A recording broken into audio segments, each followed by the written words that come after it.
Біз аспанға түтін арасынан қараймыз. Мұны өзгертуге сіз бен біздің күшіміз жетеді. Біз экологиясы нашар елде өмір сүрудеміз. Мұны өзгертуге сіз бен біздің күшіміз жетеді. Өзендеріміз қоқысқа толы. Мұны өзгертуге сіз бен біздің күшіміз жетеді. Сіз лас су ішкіңіз, улы ауамен тыныстағыңыз. Улаған тағам жегіңіз келмейді, солай ма? Әрине жоқ. Біз бәріміз таза әлемде өмір сүргіміз келеді. Біздің жүрегімізде әрқайсымыз қоршаған орта үшін белсенді күрескеріміз. Бірақ іс жүзінде көбіне бәрі тек сөзбен ғана шектеледі. Біз тіпті қалдықтарды бөлек жинау туралы басқа елдерге қарағанда кешірек айта бастадық. Үлкен қоқыстар ұсақ-түйектерден жиналады. Соңғы жылдары олар табиғат пен адам өміріне үлкен қауіп төндіре бастады.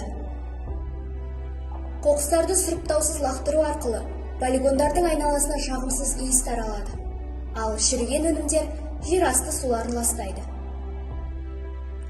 Барлық керемет істер бірінші қадамнан басталады.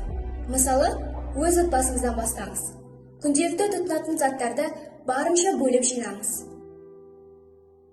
Сұрыптау бір материалдардан құралған қалдықтарды бөлу арқылы жүзеге асырылады. Өзіңізді бір тонна макулатура 25 ағашты кесуден сақтайды деген ақиқатқа итермелеңіз. Пәтерде әртүрлі қоқыстарды қалай жинауға болады? Сұрыптау кезінде кездесетін басты проблема жинақталған қалдықтарды уақытша сақтау. Макулатураға жіберілетін әр қағаз үшін қоқыс жәшігіне жүгірмейсіз. Бар болғаны ас үй блогының төменгі тартпасын таңдаңыз.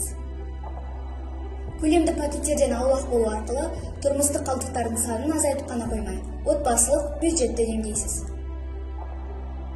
Сіз өзіңізден бастаңыз және достарыңызды да қатарыңызға қосыңыз. Кеш болмай тұрғанда ойланайық. Болашағымыз өз қолымызда.